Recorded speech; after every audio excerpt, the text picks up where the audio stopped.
Merci de choisir ITV, merci d'être à l'écoute de la 90.3 e-radio. Bienvenue dans Business Mag, le rendez-vous du pétrole, du gaz et de toute l'actualité économique.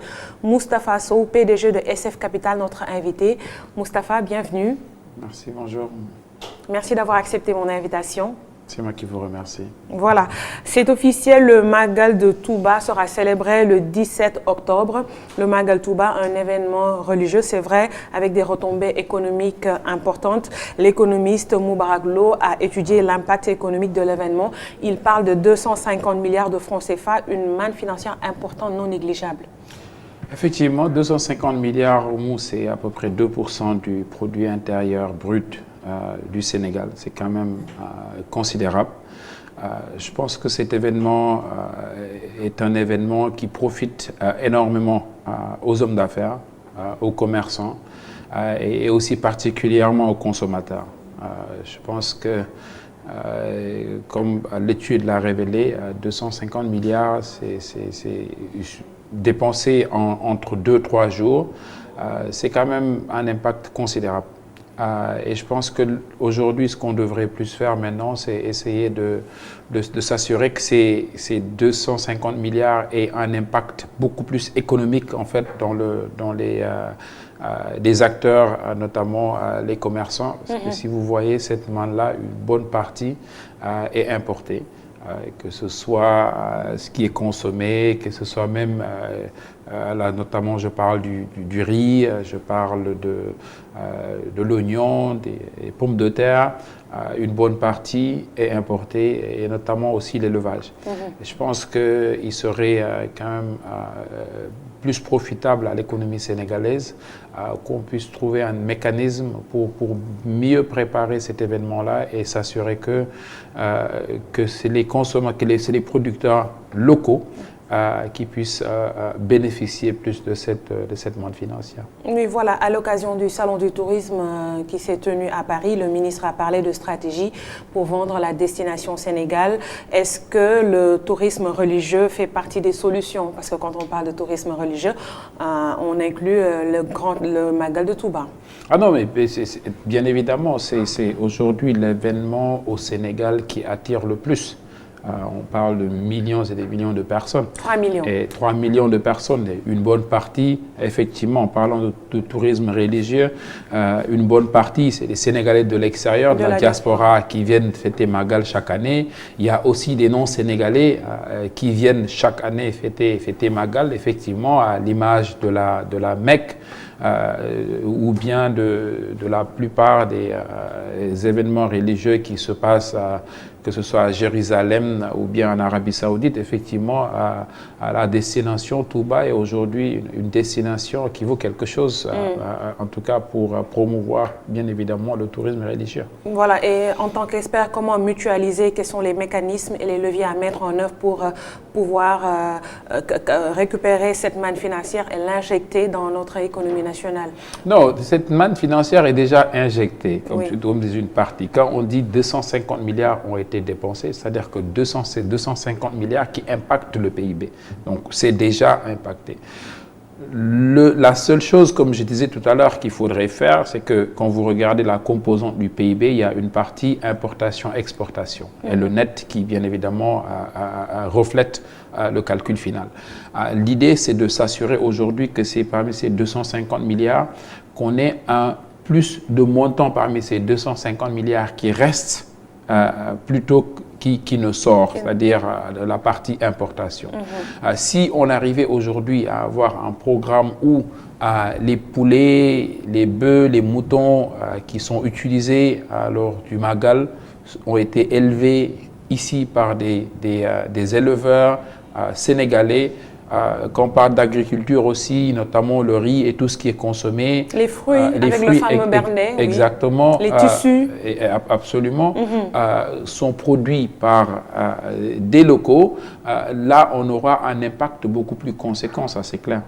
Quand on prend l'exemple de la ville comme Fès ou par exemple la Mecque, à la Mecque, en Arabie Saoudite, après le pétrole, c'est l'événement, le Hajj, qui porte l'économie du pays. pays. Est-ce qu'on pourrait arriver à cette étape-là, puisqu'on sait qu'aujourd'hui au Sénégal, on a beaucoup de confréries. Il y a le Gamou, il y a le Gamou organisé par mes amis Tidjane, il y a les Mourides et tout ça. Il y a tellement d'événements religieux.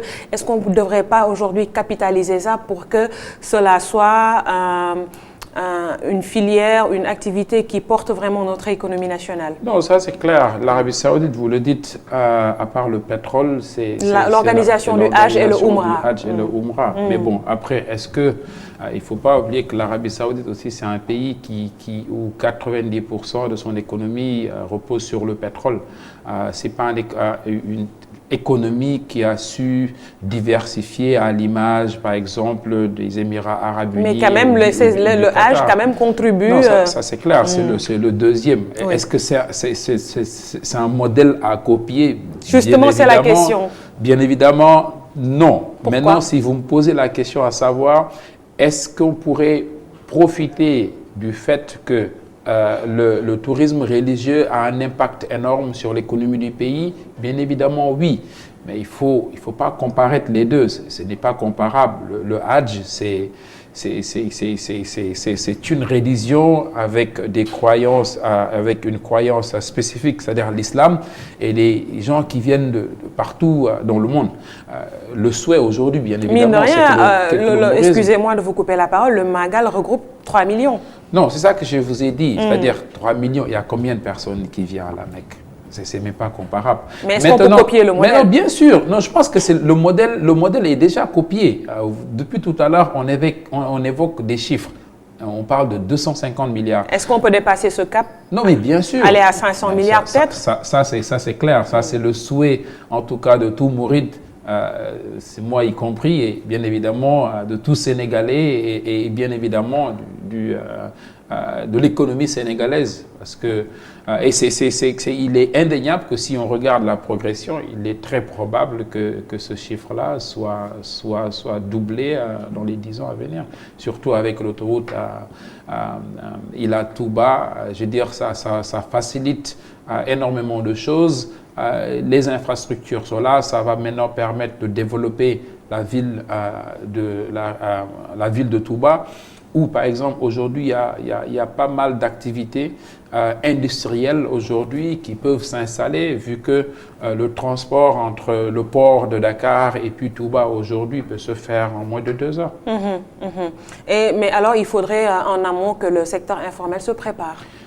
Je pense que la question la plus importante, c'est ça. C'est-à-dire qu'aujourd'hui, le plus grand gagnant devrait être le secteur formel, le plus grand perdant sera le secteur informel. C'est-à-dire le secteur informel a intérêt à s'organiser davantage. Moi, je le dis depuis pratiquement 5-6 ans. Mais il domine notre économie, notre tissu économique. Oui, mais il domine notre tissu économique. Bien évidemment, c'est 60%. Mais est-ce que ce n'est pas viable? Non. La raison pour laquelle, c'est que regardons ce qui s'est passé récemment avec l'événement Auchan. Qui en a souffert le plus? C'est le secteur informel. Et ce sera pareil dans tous les autres secteurs. C'est-à-dire, on ne peut pas continuer à construire une économie basée sur l'informel. C'est juste pas possible. Le continent africain se métamorphose. Le Sénégal se métamorphose. On va plus aller maintenant dans des économies basées sur la production, sur la valeur ajoutée. Et ça, malheureusement, je veux dire, le secteur informel s'organise et s'intègre, ou à la fin de la journée, ce sera carrément l'inverse. Aujourd'hui, nous allons faire une digression, on va un peu parler du secteur informel, c'est un sujet important. Comment le secteur informel peut-il se formaliser? Non, il y a deux choses. D'abord, en ce qui concerne les acteurs du secteur informel, c'est-à-dire aujourd'hui, les acteurs du secteur, c'est des entrepreneurs. Et c'est des entrepreneurs qui ont la responsabilité d'opérer leur business. Et on ne peut pas forcer quelqu'un à opérer son business d'une telle ou telle manière. Mais il faut que le secteur informel sache que ce qui était possible il y a 10 ans, il y a 20 ans, il y a 30 ans, ne l'est plus aujourd'hui. Que c'est une question de survie pour ce secteur-là et qu'il est temps qu'eux-mêmes commencent à se formaliser. La plupart du temps, le secteur informel a peur de quoi? La raison principale, c'est les impôts et les taxes. D'accord? Mais il faut qu'ils sachent que si on fait ce qu'on appelle, que les Anglais appellent le cost-benefit analysis, c'est-à-dire une analyse coût et bénéfice, ils ont aujourd'hui plus à perdre qu'à gagner. Parce que sur le court terme, oui, ils vont gagner quelque chose. Ils sont en train de gagner quelque chose. Mais sur le long terme, ils vont perdre. Et je reprends encore l'exemple que j'ai donné avec Auchan. On ne peut pas empêcher ces structures-là de venir. Et aujourd'hui, ce que Auchan est en train de faire, mais des secteurs informels, les commerçants ou un commerçant ou deux commerçants auraient pu se regrouper et puis faire exactement ce que Auchan est en train de faire. Et je disais tout à l'heure que ce n'est pas juste dans le segment de la distribution des produits de consommation de première nécessité, mais ce sera la même chose. Mais ce cas-là existait il y a quelques années avec les Sonadis, mais aujourd'hui, on n'en voit plus. C'est pas la même chose parce que la raison pour laquelle c'est que les Sonadis ciblaient à l'époque un consommateur qui est différent du consommateur aujourd'hui. Les magasins comme Auchan et autres ciblent ce qu'on appelle le mass market, c'est le plus important. On a aujourd'hui une économie qui change, on a un pouvoir d'achat quand même, quoi qu'on puisse dire, qui s'améliore. On a aujourd'hui une classe moyenne qui augmente et je veux dire, des magasins comme Auchan aujourd'hui, ils ont une stratégie qui cible vraiment un marché beaucoup plus élargi. C'est pour ça on ne peut pas comparer une structure comme Casino ou Auchan à ces structures-là. C'est-à-dire, à l'époque, le marché n'était pas mature suffisamment pour pouvoir absorber ce type de produits et de services. Et maintenant, ce n'est plus le cas. Donc, vous conseillez à nos vaillants entrepreneurs qui sont dans le secteur informel peut-être de s'organiser et de pouvoir peut-être demain faire face à Auchan. Non, bien sûr, c'est ce que je leur conseille. Moi, je suis né dans une famille de commerçants et j'ai toujours insisté là-dessus. Je veux dire, après, comme je disais encore une fois de plus, c'est une question de vie ou de mort. C'est-à-dire que tôt ou tard, ça va changer. Mais quelque part, je pense que l'État du Sénégal a une part de responsabilité. L'État devait mettre des mécanismes qui auront la mission d'accompagner ces gens-là à se formaliser. Ça c'est clair. C'était le deuxième point. C'est-à-dire l'État a toujours une responsabilité de réguler, d'organiser. Le responsable principal dans toutes les économies, c'est d'abord l'État. C'est le rôle de l'État de mettre les infrastructures, de mettre la réglementation, d'assouplir le système d'impôts pour favoriser et encourager les investissements. Ça, c'est le rôle de l'État. Maintenant, encore une fois de plus, on ne peut pas toujours mettre tout sur l'État. Nous aussi, citoyens, on a la responsabilité qu'il faut. Voilà, on va fermer cette parenthèse et en ouvrir une autre actualité. Les TIC, Tigo devient free avec des tarifs et des offres intéressants. Cela bouleverse quelque part le secteur des télécoms au Sénégal. Ah non, ça c'est indéniable, ça bouleverse carrément. Juste rappeler l'historique avec Sonatel, Tigo qui était là, Sonatel, Alizé qui était là, après c'était Syntel, Syntel Tigo, et puis Expresso. C'est un secteur qui a été dominé pendant, je veux dire, depuis, par Alizé, après Orange est venu, avec, je veux dire, la qualité de service, ça coûte excessivement cher. Ça, je pense que tous les Sénégalais sont d'accord avec moi. Quand Syntel est venu avec Tigo, ils avaient l'objectif d'investir. Dans le secteur de télécommunications, les infrastructures représentent la colonne vertébrale, c'est le plus important. Malheureusement, vu les problèmes qu'il y avait avec le renouvellement de licences, etc., il n'y avait pas les investissements nécessaires qu'il fallait. Expresso est venu, on a vu l'impact sur les prix. Malheureusement, encore une fois de plus, avec les problèmes soudanais, notamment le président El-Béchir, oui. Non seulement le président El-Béchir, ça ne date pas de longtemps, mais le fait que le Soudan était sur la liste noire, les sanctions américaines, etc., ont asphyxié l'économie soudanaise. Et vous savez très bien que Soudatel, c'est une entreprise soudanaise. Oui. Ces problèmes au Soudan s'est répercuté bien évidemment sur le groupe et ils n'ont pas pu faire les investissements qu'ils auraient pu faire. Donc, in fine, c'est toujours Orange. Donc, quand Free a pris le contrôle, bien évidemment, et qu'aujourd'hui, le lancement est officiel, bien évidemment, le secteur de télécom sera bouleversé parce que Free n'est pas Tigo, Free n'est pas encore Soudatel. On rappelle que c'est aujourd'hui une structure qui a fait ses preuves là où ils sont allés. En France, ils ont lancé, si je me trompe, en 2007, 2008, je pense. Et aujourd'hui, ils sont quasiment numéro 2. Ils ont relégué Bouygues et SFR.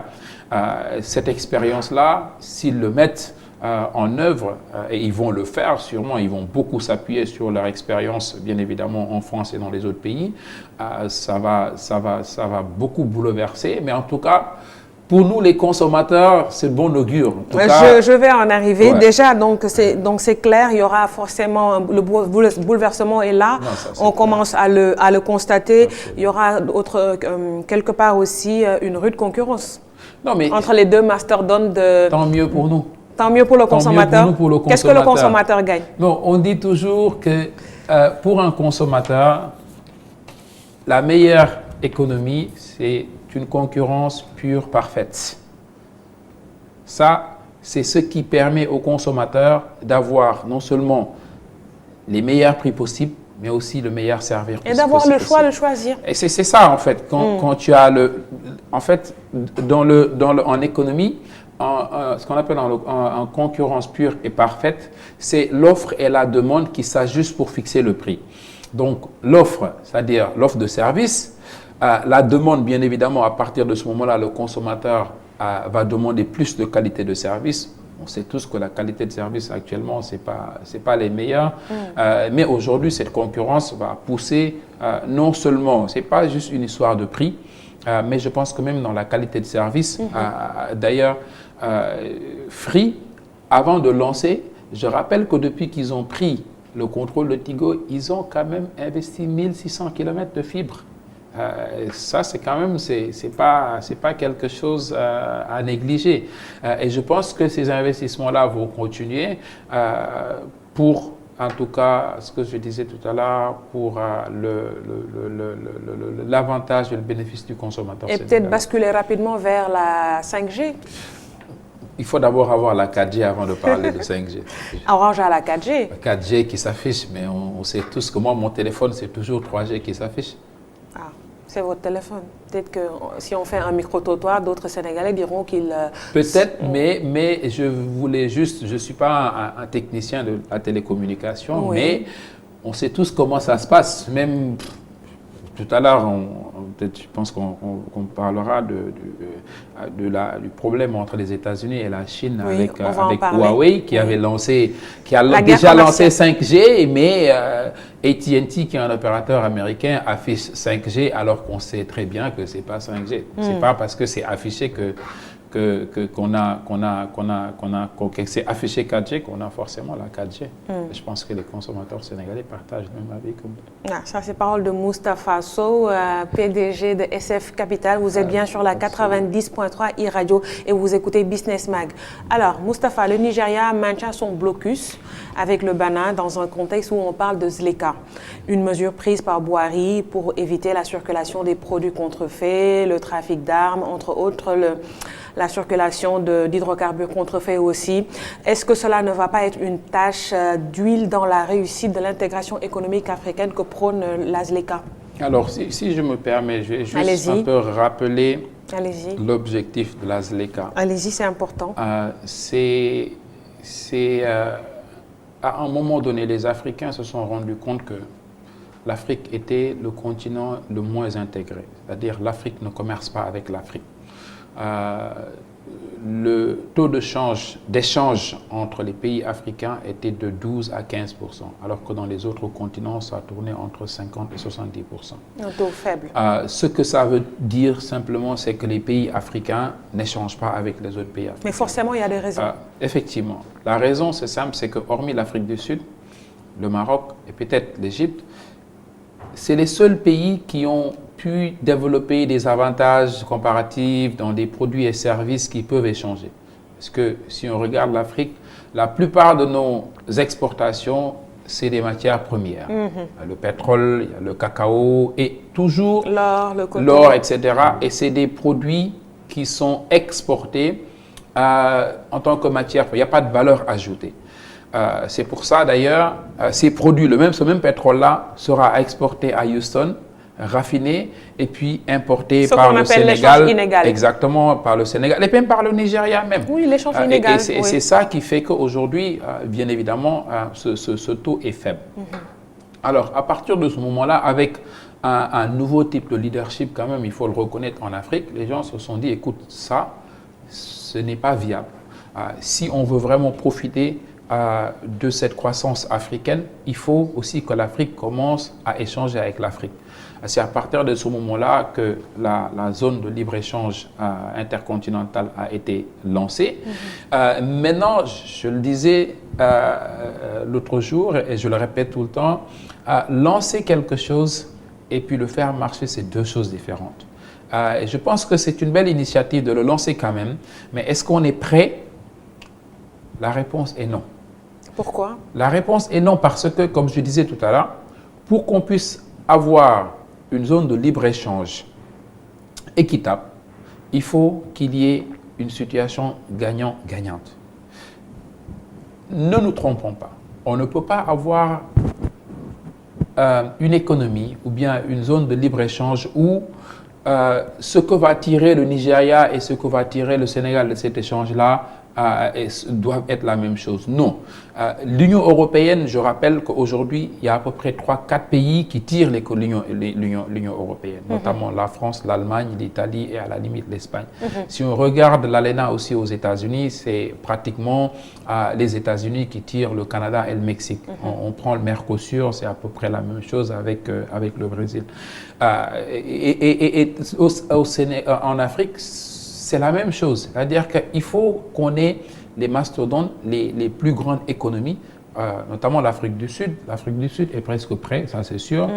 L'Égypte, mais surtout le Nigeria. Le Nigeria qui est hésitant, qui a tardé à ratifier. Aujourd'hui, le Buhari qui maintient son blocus quelque part. Mais je pense que c'est une conséquence parce que je pense qu'on a trop mis la pression sur le Nigeria pour signer alors qu'ils ne sont pas prêts.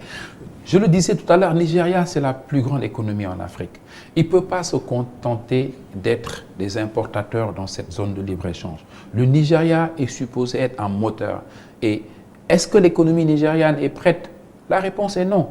C'est quand même un pays quasiment, comme je disais, qui importe tout. C'est juste récemment, il n'y a même pas 2-3 ans, lorsqu'il y a eu la crise du pétrole, bien évidemment accompagnée de crise de change, que le pays s'est rendu compte que ce modèle-là, ce n'était pas viable. C'est un paradoxe quelque part pour le Nigeria. Il ne peut pas être un mastodonte de l'économie africaine et importer majoritairement. Mais le Nigeria, je vous ai dit, le pétrole, le Nigeria est le premier producteur de pétrole. Oui. C'est le premier pays importateur, mais c'est le premier pays exportateur de pétrole. Le Nigeria exporte, mais en même temps, ils importent du pétrole. C'est la corruption qui mine l'activité. Il y a aussi la contrebande, le vol de pétrole aussi. Ça, c'est un autre débat. Ça, c'est une conséquence, bien évidemment, de la politique, mais ce n'est pas la raison principale. C'est quoi la raison principale c'est que, par exemple, il n'y a pas de production. Si je prends l'exemple du pétrole, le pétrole, quand il est produit, il faut qu'il soit raffiné avant d'être consommé. Au Nigeria, il n'y avait quasiment pas de raffinerie. Bon, maintenant, avec la raffinerie de Dangote et puis de Transcorp, une bonne partie du pétrole Celle de Kaduna est en train d'être réfectionnée. Ils sont aussi en train de réfectionner exactement pas mal de raffineries. Et là, maintenant, ça va permettre au Nigeria de pouvoir raffiner son pétrole. Et à partir de ce moment-là, on va voir que le déficit commercial, en tout cas du pétrole, entre ce qui est importé et ce qui est exporté, va nettement se régulariser. Le Nigeria sera maintenant plus un exportateur de produits raffinés. Si on prend aussi l'exemple par exemple, la tomate, le Nigeria, c'est le premier pays producteur de tomates, mais aussi le premier pays importateur de pâtes de tomates. Et ça, quand même, c'est paradoxal. C'est paradoxal. Au Nigeria, même les cure-dents sont importés. Bon, Maintenant, il y a beaucoup de mesures qui ont été prises par le gouvernement, la Banque centrale, du côté de la Banque centrale qui refuse de donner des devises aux banques ou aux importateurs qui veulent importer certains produits et services. L'État aussi qui a pris les devants, bien évidemment, en ayant une politique agressive d'industrialisation. Et là, on commence à voir naître des industries au Nigeria. Maintenant, le problème qui se pose actuellement, c'est que est-ce que le Nigeria peut se permettre d'ouvrir son marché? Ça, c'est en même temps avoir deux politiques qui s'opposent. Tu ne peux pas avoir une politique pour comment on appelle ça encore, encadrer ton industrie et puis en même temps ouvrir ton marché à la concurrence. Écoutez, moi, mon souhait, c'est que cette zone de libre-échange fonctionne, mais pour être réaliste, je veux dire, je comprends très bien les Nigérians. On les a poussés, la pression, etc., à ratifier à mon avis, hein, le protocole, ils l'ont ratifié bien évidemment sur la base de pression. Ça, pression venant de qui? De tout le monde. Mais de tout le monde. Tout le monde se disait, ouais, la zone de libre-échange, pratiquement tous les pays ont ratifié, sauf le plus grand. Et on connaît tous Buhari, c'est quelqu'un qui est très panafricain. Je veux dire, même s'ils ont demandé pendant un bout de temps, qu'on leur laisse le temps d'étudier l'impact économique. Moi, je pense que la décision de rentrer dans cette zone de libre-échange, pour moi, a été faite sur la base d'une pression et ça se répercute maintenant sur l'opération de cette zone de libre-échange-là. L'autre problème aussi, c'est que tout à l'heure, on parlait de la fermeture de la frontière, le blocus avec le Bénin. Oui. Il faut voir les deux versions. Pour le Nigeria, le problème n'est pas forcément lié à un blocage de la zone de libre-échange, mais il faut voir qu'il y a beaucoup de produits. La version officielle du Nigeria, c'est que le riz qui est la production, le Nigeria veut régler sa production de riz. C'est le premier pays encore importateur de riz en Afrique. Okay. Et le Nigeria veut régler sa production risicole. Il veut produire localement ce qu'il consomme, l'autosuffisance alimentaire. Alors que tout ce qui est importé du Nigeria, notamment le riz, passe par le Bénin. Et ça ne passe pas par la voie officielle. Et ça c'est en train d'impacter, bien évidemment, la politique agricole du pays. C'est ça la version officielle du Nigeria. La version officielle du Bénin est peut-être autre chose. On a parlé aussi de trafic d'armes aussi. Circulation de trafic d'armes. Je pense qu'on parle de commerce. Je pense que c'est plus... Oui, avec l'événement de Boko Haram, c'est vrai que c'est un point à ne pas négliger. Mais je pense que le problème principal, l'excuse principale pour le Nigeria, c'est plus économique qu'autre chose. Et ils n'ont pas fermé juste avec le Bénin. Ils ont partiellement fermé avec le Cameroun et le Tchad aussi. Il faut le rappeler. Oui, il faut le rappeler, c'est très important. D'après tout ce que vous venez de dire, Moustapha, l'avenir de la ZLECA? Non, je suis très optimiste. Je suis très optimiste. Maintenant, il ne faut pas mettre les charrues avant les bœufs, comme on dit. D'accord? Déjà, le fait de lancer, pour moi, ce n'est pas une mauvaise chose. Mais après, il faut mettre les infrastructures, les principaux menaces de la ZLECA. Ce n'est pas seulement une histoire du Nigeria, non. C'est-à-dire qu'il y a beaucoup d'éléments qui ne sont pas encore réunis pour que la ZLECA réussisse. C'est le moment de le dire. Lesquels? Principalement, c'est la libre circulation des personnes. Et pour ça, il faut des infrastructures. Ce n'est pas toujours concevable que moi, en tant que Sénégalais, si je dois aller dans certains pays en Afrique, c'est plus facile pour moi de rentrer avec mon passeport canadien que de rentrer avec mon passeport sénégalais. Ça, c'est un problème. Le bon côté, c'est qu'il y a des pays maintenant qui ont commencé à prendre des décisions, notamment, je prends l'exemple du Rwanda, le Kenya, qui était un pays très difficile à rentrer pour nous. Aujourd'hui, ils ont commencé aussi à prendre ces mesures-là. Il y a des pays où ils rentraient, il y a quelques semaines, j'étais parti en RDC, mais c'était très difficile de rentrer dans ce pays-là. Ça, c'est un problème dans un premier temps. Deuxième, c'est l'infrastructure. Les capitales africaines ne sont pas liées pour pouvoir échanger et on a besoin de... Il n'y a pas une interconnexion. Il n'y a pas une interconnexion. Je veux dire, aujourd'hui, pour amener, il est plus facile d'amener la marchandise entre Mombasa à 10 que de l'Espagne vers Mombasa. Mais cette situation aussi, on la constate dans nos pays, nos régions ne sont pas connectées aussi. Non, c'est ça que je suis en train de dire. Bon, avant, comme on est en train de parler de l'interconnexion entre pays, je pense que les infrastructures les plus importantes, c'est les infrastructures entre les ports et soit les zones économiques, industrielles, ou bien les capitales africaines. Et si on regarde, comme je disais tout à l'heure, ces infrastructures-là, ils ne sont pas là. Un. Deux, le transport aérien. Aujourd'hui, pour faire 2 capitales africaines, c'est tout un problème. Pour aller en Afrique centrale, je suis obligé de passer par la... Je dois partir en Afrique du Sud aujourd'hui, mais je suis obligé de prendre, comment on appelle ça encore, Turkish Airlines, faire Turquie pour aller en Afrique du Sud. Et ça, c'est un problème, mais sérieux. Et ces problèmes-là ne sont pas encore réglés. Bon, c'est vrai qu'il y a maintenant des compagnies aériennes qui commencent à faire, mais pendant que certains font Air Sénégal. Air Sénégal qui est là, Askai qui le fait maintenant, mais South African qui faisait Dakar maintenant a décidé de se retirer. Donc j'ai comme l'impression qu'on avance un pas en avant et puis un pas en arrière. Et on a vraiment besoin de ces infrastructures de base-là. Les trains, c'est une chose. Comme on dit, on a besoin encore de plus de ports. En tout cas, ce n'est pas juste les ports, ce n'est pas forcément l'accès à l'eau, les ports secs sont là, mais il faut qu'il y ait ces infrastructures de base, mais encore une fois de plus, le plus important, c'est la volonté politique. Parce que même si on a toutes ces infrastructures-là et que les gouvernants n'ont pas la volonté politique, ça ne marchera pas. C'est le cas du Nigeria. Je vais donner 2 exemples.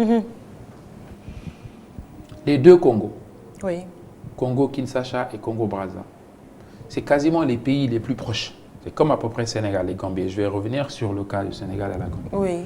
Pendant plusieurs décennies, il y avait une volonté de la BAD de construire un pont qui devrait lier les 2 Congos. Mais il y avait manque réel de volonté politique des leaders à l'époque. Et qu'est-ce qui s'est passé? Quand il y a eu changement de l'autre côté du Congo, parce que de l'autre côté du Congo, il n'y a pas eu de changement depuis des années, vous le rappelez.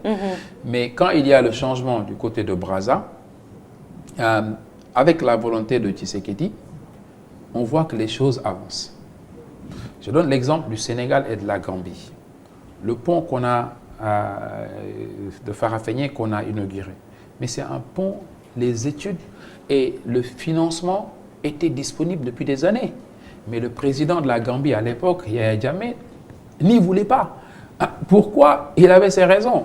Mais quand il est parti et que Barrow est venu, en moins d'1 an, le pont a vu le jour. C'est juste pour vous dire. Cela démontre...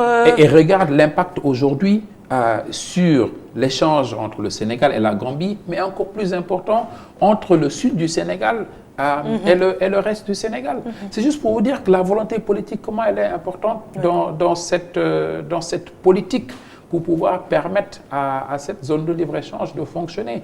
Mais, quels que soient les challenges, je reste quand même très optimiste que cette zone de libre-échange, tôt ou tard, va marcher. Tôt ou tard va marcher, on l'espère, on croise les doigts. Moustapha, une bonne transition pour toucher du doigt, parce que depuis tout à l'heure, on parle de circulation, une bonne transition pour toucher du doigt les problématiques de la circulation des produits contrefaits, surtout les médicaments en Afrique. Leur utilisation engendre des conséquences économiques, parce que ça peut créer des maladies, des épidémies, et pour endiguer ces maladies, l'État dépense beaucoup d'argent. Comment stopper cette hémorragie? Non, vous savez, ça rejoint un tout petit peu le problème du Nigeria avec le Bénin. C'est-à-dire qu'aujourd'hui, la contrebande est un problème en Afrique. De la même manière que les transferts illicites sont aujourd'hui un problème pour l'Afrique. Et ça, il n'y a pas 4000 solutions. Ça, il n'y a que les gouvernants, les décideurs, les leaders, qui peuvent régler ce problème. En quoi faisant? En mettant des institutions et des politiques strictes. Si les institutions pour gérer ce problème-là sont solides, si les politiques sont solides, je ne dirais pas que ces problèmes peuvent être éradiqués, mais ces problèmes-là peuvent être réduit. Avec un contrôle rigoureux derrière. C'est ça que c'est quand je parlais de politique, je parlais de ça. Effectivement, de politique rigoureuse, menée par des institutions rigoureuses pour pouvoir lutter en même temps, bien évidemment, avec ces contrebandes-là, de la même manière qui vont aussi lutter pour les transferts illicites, qui coûtent énormément de milliards de dollars à l'Afrique. Oui, il y a eu beaucoup de... C'est vrai qu'on assiste à beaucoup de sommets, beaucoup de rencontres qui parlent de circulation de flux financiers illicites, des conséquences, mais jusque-là, le mal persiste. Ah, il est là, parce que c'est ce que je disais tout à l'heure. C'est-à-dire qu'il ne s'agit pas juste de parler, mais de mettre aussi en œuvre. Et l'Afrique a désespérément, mais j'ai dit désespérément, besoin de lutter contre les transferts illicites. C'est une question de survie aujourd'hui pour l'Afrique. Voilà, donc on va revenir au Sénégal et on va reparler encore de pétrole et de gaz. Vous êtes au courant, on a le puits Yakar 2 a été foré récemment. On parle de 15 TCF de gaz qui ont été découverts. Ce qui est intéressant dans ce puits, c'est qu'il est intégralement sur le territoire national. Si on le compare au puits gazier GTA Grand Tortue Armeïm, qui est à cheval entre le Sénégal et la Mauritanie, les revenus seront répartis win-win 50-50, mais là, c'est sur notre territoire national, donc c'est notre gaz à nous. On entend même dire que ce gaz-là sera à usage domestique. Alors c'est une bonne nouvelle pour notre économie, Moustapha, et notamment pour notre secteur énergétique. Non, je ne suis pas un expert du secteur du pétrole et du gaz, donc le truc technique, je ne le maîtrise pas. Oui. Mais en tout cas, je sais que le pétrole et le gaz, dont tous les pays qui ont su en profiter, ça a profité à tout le monde. Prends notamment l'exemple des pays scandinaves, la Norvège, peut-être le Qatar avec le gaz. Il y a aussi d'autres pays, la Russie, il y a d'autres pays malheureusement qui ont très mal géré de telle sorte que... Ils ont chopé à la malédiction de l'or noir, oui. La seule chose qui est importante, aussi bien le pétrole que ce soit toutes les matières premières, c'est la redistribution qui est importante. La réallocation des revenus qui sont générés, qui sont importants. Si l'argent tiré du pétrole et du gaz sont bien réalloués, là on verra d'autres secteurs, notamment on parlait d'industrie tout à l'heure, de la santé, etc.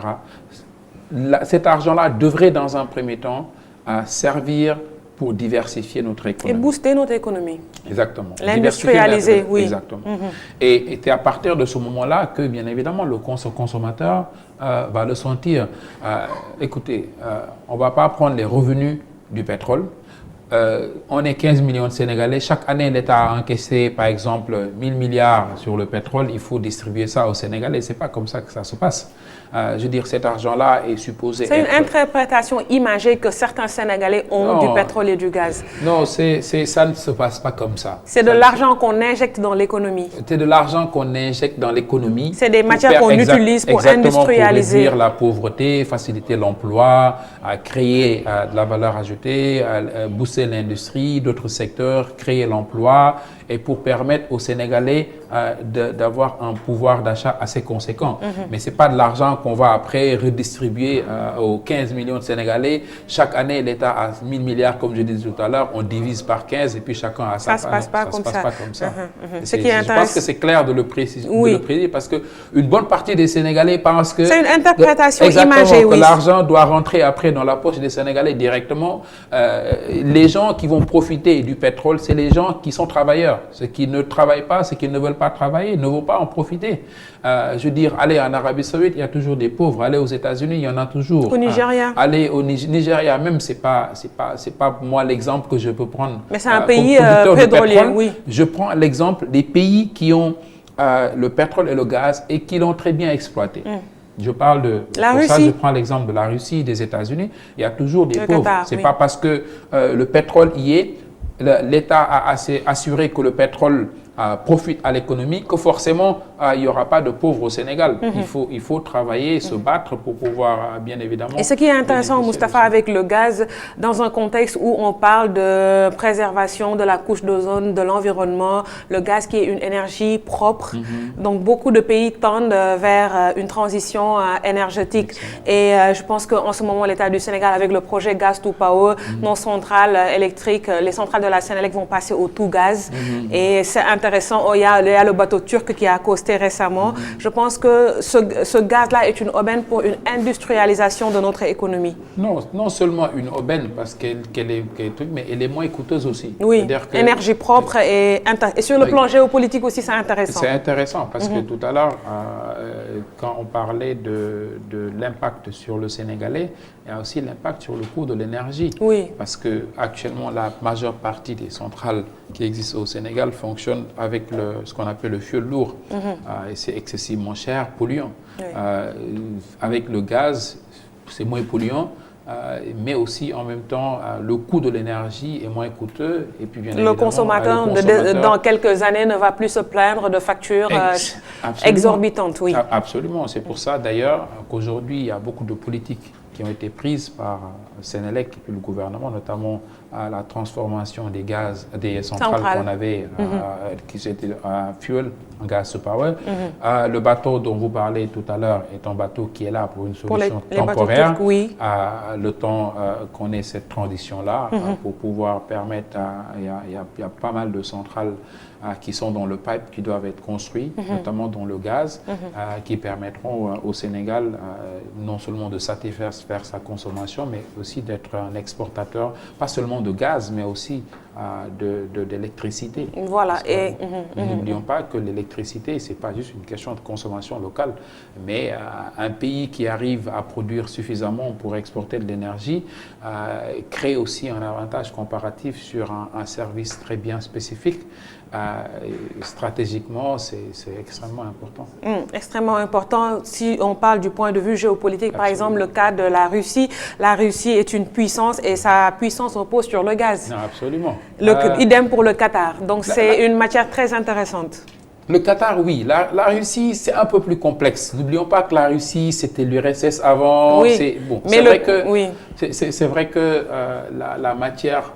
Le gaz, première, le gaz, bien évidemment, la Russie, c'est pas juste le gaz, c'est le pétrole aussi. Oui. Mais je prendrais effectivement l'exemple du Qatar. Le Qatar, pour moi, honnêtement, pour moi, c'est le modèle. L'exemple pas tant, mais après, il y a la Russie. Non, pour moi, le Qatar, c'est le modèle. La Russie, c'est un grand pays.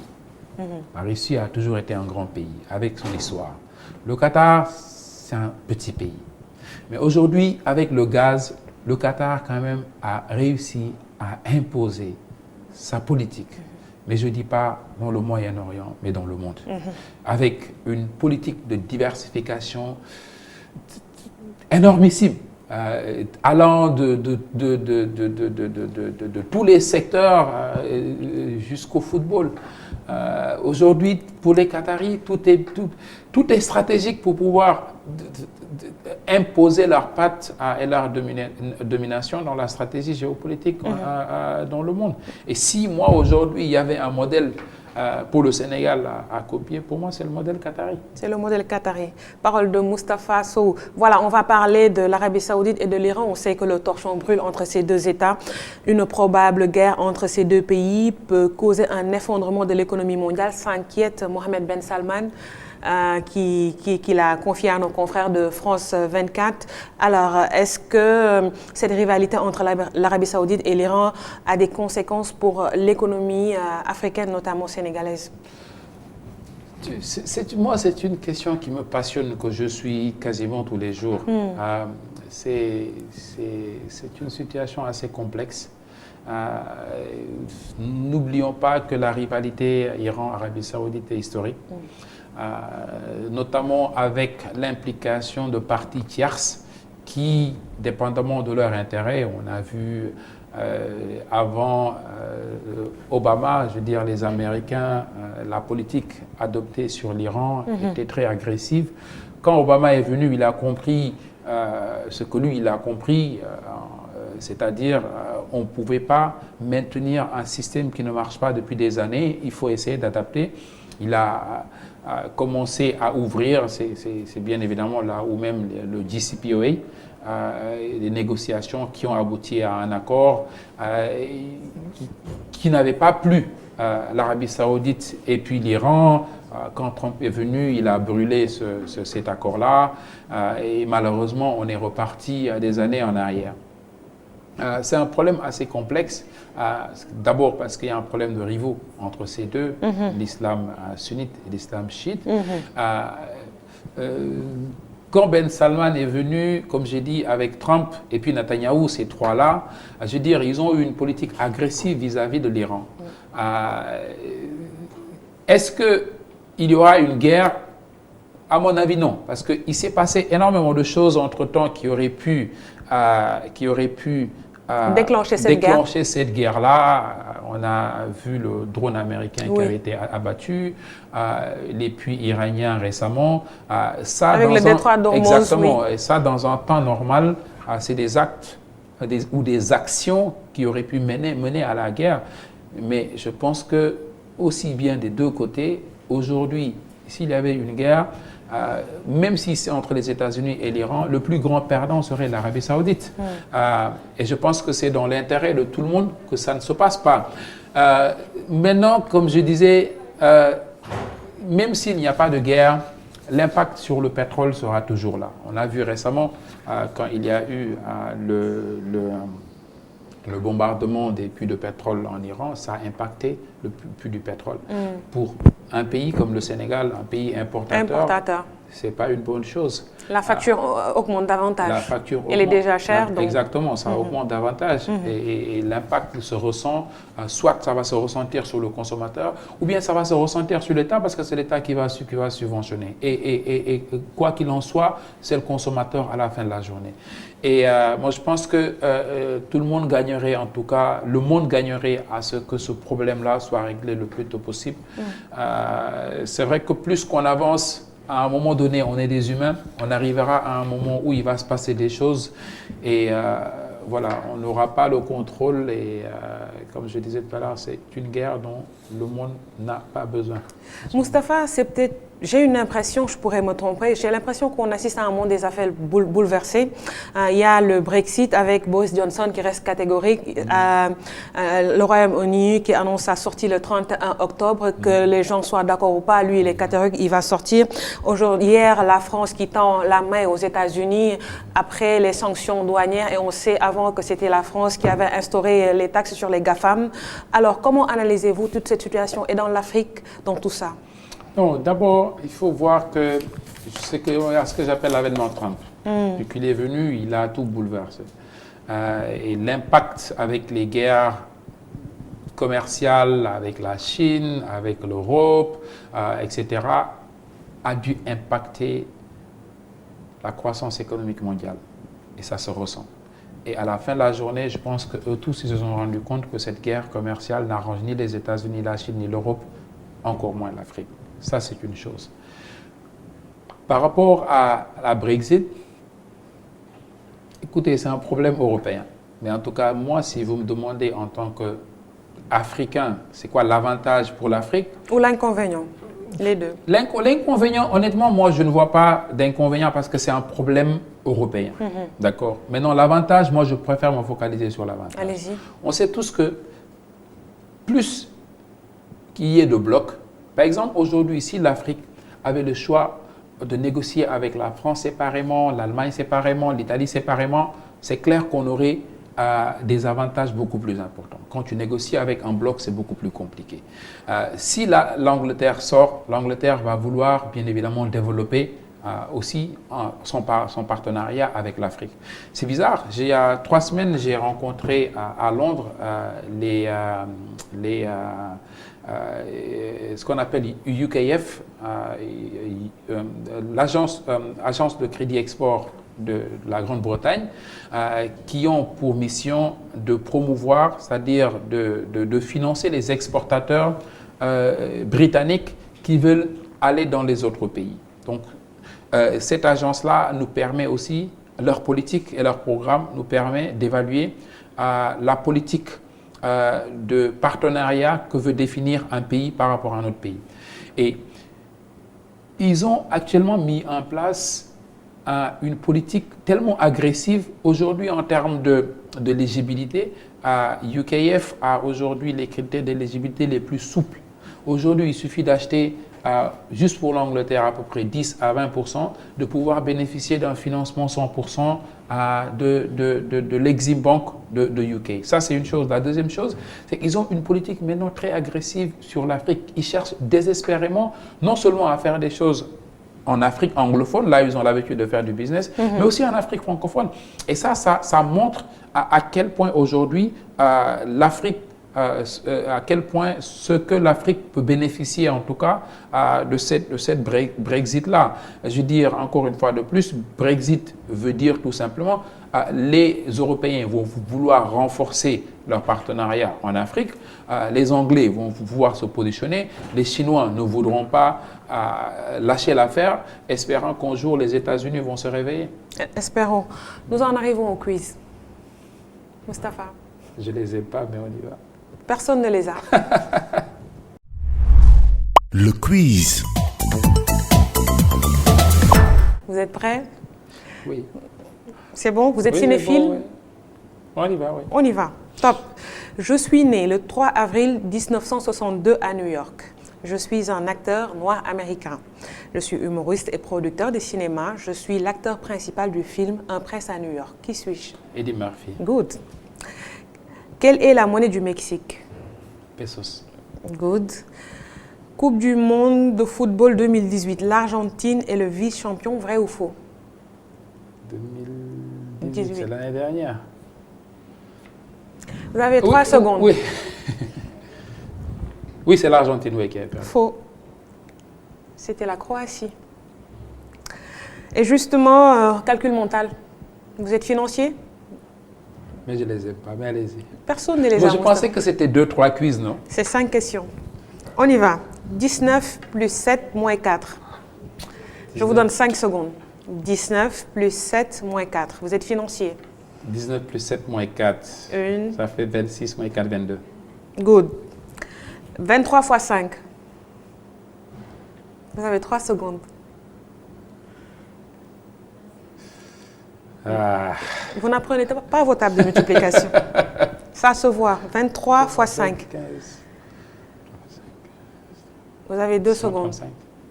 Parlez fort. 135. Vous avez faux aussi, c'est 115. Vous n'apprenez pas vos tables de multiplication. Dernière question.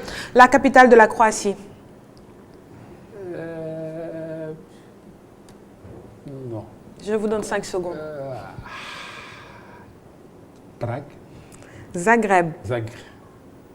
Vous n'apprenez pas vos tables de multiplication. Non, ça, c'est pas table de multiplication, ça, c'est les capitales. Ça me paraît bizarre que vous soyez Ça, aujourd'hui ça, un c'est grand les financier. Ça, c'est les capitales. En tout cas, merci. C'est les machines. C'est les machines. Exactement. Merci Moustapha. Parole de Moustapha Sow, PDG de SF Finance. Merci d'avoir accepté mon invitation. C'était un grand plaisir d'échanger avec vous. Merci, c'est moi qui vous remercie. Merci à toute l'équipe de ITV. Retrouvez-moi mercredi prochain sur ITV dans Business Mag.